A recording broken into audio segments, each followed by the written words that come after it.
The autumn sun filtered through the tall windows of the Westbrook estate, casting long shadows across the Persian rugs. Margaret Chen stood in the doorway of the conservatory, watching Thomas Westbrook push away yet another untouched plate of food. "Please, Mr. Thomas," she said softly, stepping into the room. "You haven't eaten properly in weeks." Thomas, once a robust young man of 28, who'd inherited his father's construction empire, now sat gaunt and hollow-eyed in his chair. His clothes hung loose on his frame. "I'm not hungry," he muttered, turning toward the window. Margaret had been the estate manager at Westbrook Manor for 3 years, overseeing the household staff and grounds. She'd watched Thomas transform from a confident heir into this shadow of himself, after his father's sudden death 6 months ago. The company board had immediately installed Richard Kellerman, Thomas's ambitious cousin, as interim CEO while Thomas recovered. But Thomas wasn't recovering. He was fading. "Your cousin called again," Margaret said, straightening the newspapers on the side table. "He said the board meeting is next week. They need you to sign some papers." Thomas's jaw tightened. "I'm sure Richard has it all under control." Margaret studied him carefully. In her years managing estates, she'd seen grief manifest in many ways, but Thomas's decline seemed different, more than just mourning. She'd noticed Richard's frequent visits, always leaving Thomas more withdrawn. She'd seen the documents he brought, the way he spoke to Thomas in low, urgent tones. That evening, Margaret did something she'd never done before. She went through the papers in Thomas's study. What she found made her blood run cold. Transfer agreements.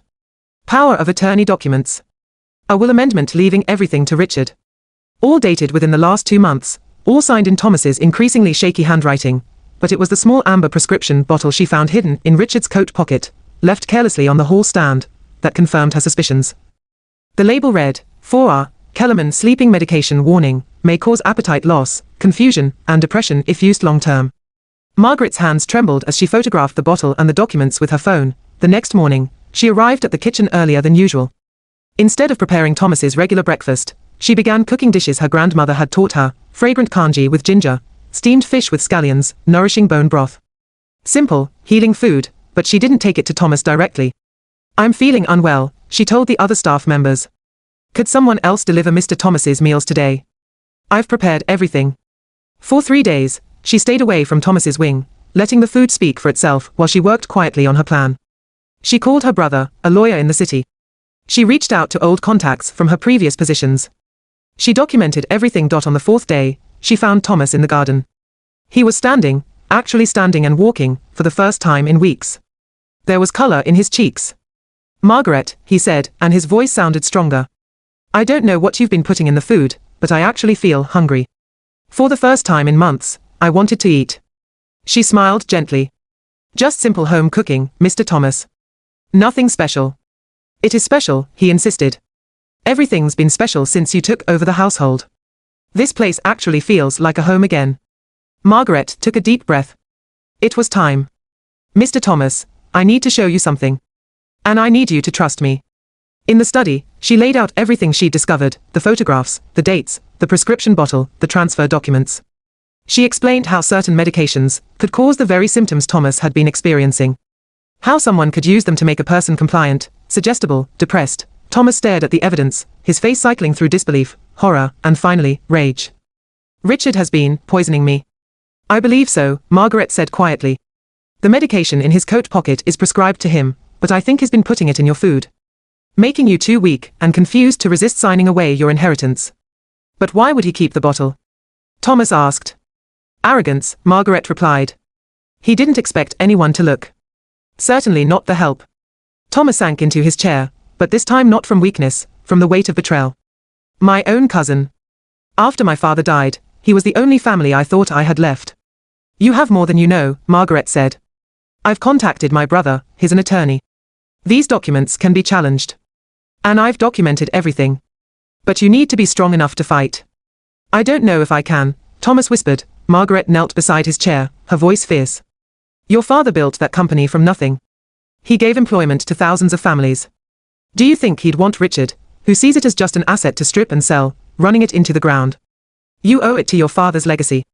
You owe it to yourself." The board meeting was scheduled for Tuesday. On Monday morning, Richard arrived at the estate, confident and smiling, carrying more papers for Thomas to sign. He found Thomas in the dining room, eating breakfast, really eating, with appetite and purpose. Margaret stood behind him, professional and calm. "Thomas." You're looking better, Richard said, surprise flickering across his face. I am better, Thomas replied. Thanks to Margaret's care. Strange how quickly I recovered once I started eating food she prepared personally instead of the meals you were so helpful to bring me. Richard's smile didn't quite reach his eyes. That's wonderful news. I have some final documents for you too. I won't be signing anything, Thomas interrupted. In fact, I'll be attending tomorrow's board meeting personally. With my attorney. The color drained from Richard's face. Thomas, you're not well enough to. I'm perfectly well. Thomas stood, his posture straight for the first time in months. Margaret found something interesting last week. A prescription bottle. In your coat pocket. Funny thing, I've been experiencing every side effect listed on it, despite never being prescribed such medication myself. Richard's composure cracked. You can't prove anything. Actually, we can, Margaret interjected, her voice steady. I've had your coat pocket tested. It still contains residue of the crushed medication. The same medication found in Mr. Thomas's blood work from last week. It was a bluff. Margaret hadn't actually had the blood work done, but Richard didn't know that. You're just a servant, Richard sputtered, his mask completely falling away. You think anyone will believe you over me? They'll believe the timeline, Thomas said coldly. They'll believe the documents you tried to make me sign. They'll believe that you stood to gain everything from my incapacity. And yes, Richard, they'll believe Margaret, because unlike you, she has nothing to gain from lying. Richard left the estate that morning and never returned. At the board meeting Tuesday, Thomas appeared with his attorney and Margaret's detailed documentation. An investigation was launched. Richard was charged with fraud and attempted poisoning. The power of attorney and transfer documents were nullified. Thomas reclaimed his position as CEO. His first act was to establish a foundation in his father's name, supporting mental health services for people dealing with grief and manipulation. His second act was to promote Margaret from estate manager to chief operating officer of Westbrook Construction, a decision that raised eyebrows until she proved herself one of the shrewdest business minds in the company. On her first day in the executive office, Thomas stopped by with a container of kanji. I made it myself, he admitted sheepishly. It's terrible compared to yours, but I wanted to say thank you. You saved my life. Margaret smiled, accepting the container. You saved your own life, Mr. Thomas. I just reminded you that you had something worth living for. Please, he said. Just call me Thomas. And Margaret. You were wrong about one thing. What's that? You said you had nothing to gain. But you gained my trust, my respect, and my eternal gratitude. That's worth more than any inheritance. Margaret looked out the window of her new office, overlooking the city where so many people worked in buildings Westbrook Construction had built. Your father's legacy is safe, she said quietly. That's what matters. No, Thomas corrected gently. People like you are what matters. People who see what's right and do something about it, regardless of their position or what others might think. That's the real legacy I want to build. 3 years later, Westbrook Construction had expanded into affordable housing development, with Margaret as CEO and Thomas as chairman. They funded programs helping people escape abusive situations, providing them with homes and job training. Richard served 18 months for fraud and was permanently barred from any corporate position, and every year on the anniversary of that autumn day, Thomas and Margaret shared a simple meal of kanji and steamed fish, a reminder that sometimes the greatest power isn't wealth or position, but the courage to speak truth when others stay silent.